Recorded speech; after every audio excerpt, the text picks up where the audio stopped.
What's up, DIYers? How's life going on there? In microcontroller episode 11 and 12, I demonstrated how to use a digital volume control IC and make use of the I2C bus protocol to control and enable it using 8051 program. And I also demonstrate the function in the real world by testing it using music. And in this video, I'm going to make a new hardware that is dedicated for the digital volume control. And my gear is already here, and let's dive for that. Oh, hang on guys. I think that I need to explain more. And probably in this video, I can share you some of the KPI, the key performance indicator of my success in building my DIY projects in amplifiers. And also confession, and that is I'm not in a rush. I'll do it process by process. I'm basically a process-oriented guy and not a result-oriented. Again, I'm not in hurry. I'm not in competition, and I got the schematic over there and also the manual assembly over there, and I get my gear, my soldering iron, and everything. The component is already there, so it's already being prepared. And this project I'm working on right now, the DR100W, it's a concept, and currently I'm working in the digital volume control. There is no way to where to copy it except for the datasheet, the TDA7449L or the TDA7449, and the specification on the microcontroller, the STC90C516RD Plus. And before I'm going to populate or insert the component into the PCB, I'm making sure that I tested each of the component using equipment in here like the resistors, capacitors, inductors, and put it down into my notes. I always have my notes actually. I mentioned already that having a note is a very good one rather than to put that things in your memory, which probably 2-3 days later then you will forget it. So got here the values of the resistors. They are not perfect actually. They have tolerances like I'm using plus or minus 5% for the resistors, and that is why the value like 240 ohms they debated. This is a very good information, especially when you are debugging when there is something wrong in your project later. Those are the few things that I would like to mention, but this one is quite important, which is about health, and that is the fumes of the soldering iron, this one in here. You know, there is what we call in the European directives that they call it RoHS, or restriction on hazardous substances.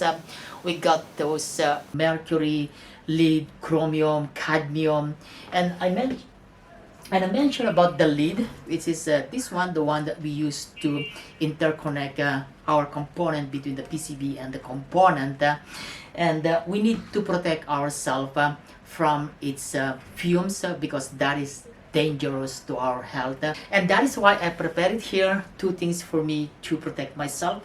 The first one, and easy to do, is the mask, and the other one in here is the fume extractor, which I invested for my DIY hobby. The other one is that quite important also is about the success of DIY assemblies, and I can mention about the IPC610, which is the Institute of Interconnecting and Packaging Electronics component. In a very short description, ANSI IPC610 is the acceptability of electronics assemblies. That is basically one of my success of building my DIY electronics assemblies. Take note of that, DIY, but in a real world electronics manufacturing, that is mandatory. IPC610 is mandatory. So why not level up your DIY electronic assemblies with the knowledge on IPC610?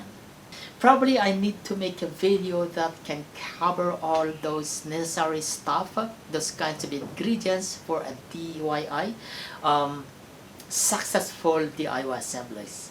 So I can start right now. Alright then, this is the real one. Let's dive to that then.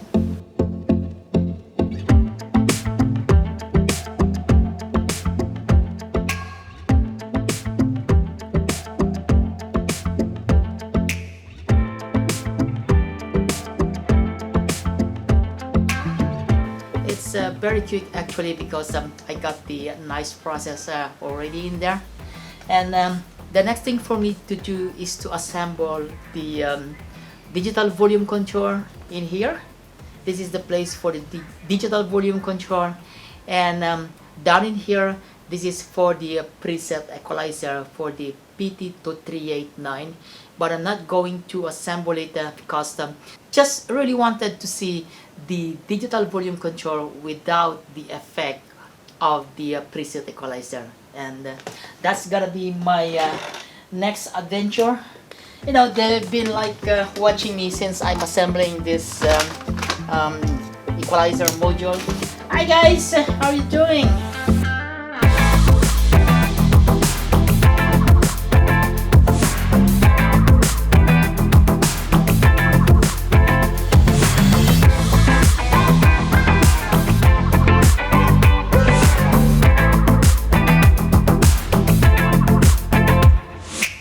I told you guys, there is no magic in DIY. What we need is a good process that will yield a good output. This is my output, the power supply and the digital volume control. And I'm getting ready to install this board into this fiberglass case over DR100W after the FAI, first article inspection, and then the bring up test, and then I'm going to perform the parametric test. Those are the terms that I'm using in my DIY. You hear those guys?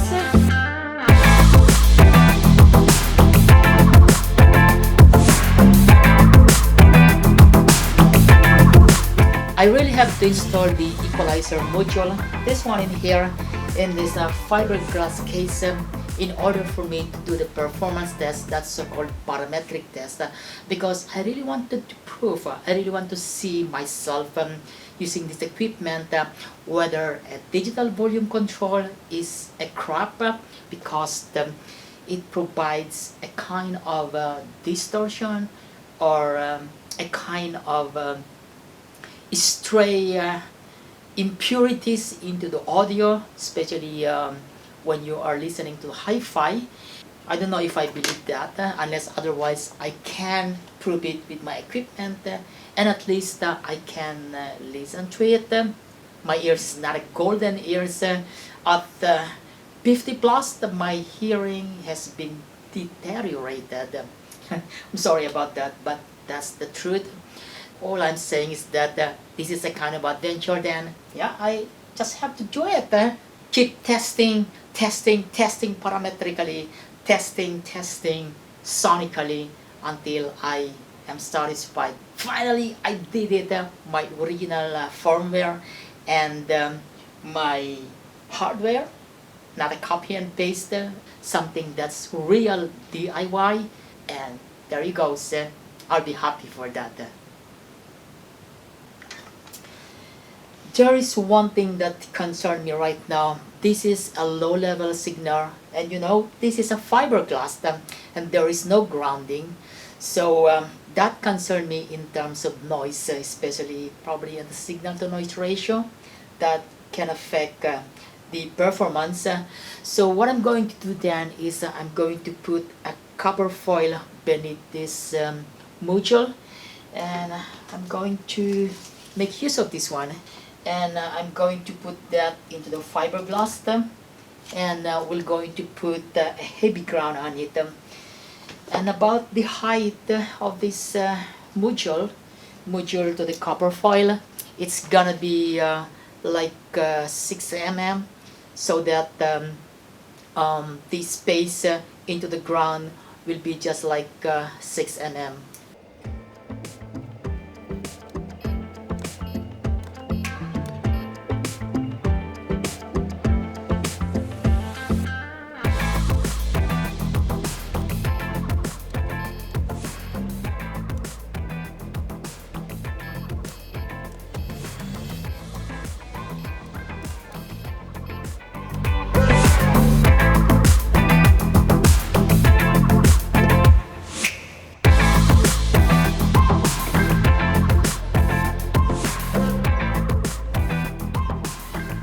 Guys, I actually enjoying it so much that I did not notice the time. It's already almost 3 o'clock in the morning. It's 2:45 in the morning. The result is quite good. I will not say it's the best, but the result of the digital volume control is quite good. Both the electrical performance and the sound quality, the sonic performance. Wow, that seems to broke what I told you earlier, that I'm not in competition, I'm not in rush, but the reality is that I'm really enjoying it so much, and that's the reason why I'm still here at almost 3 o'clock in the morning. Let's call it a day before I'm going to sign off.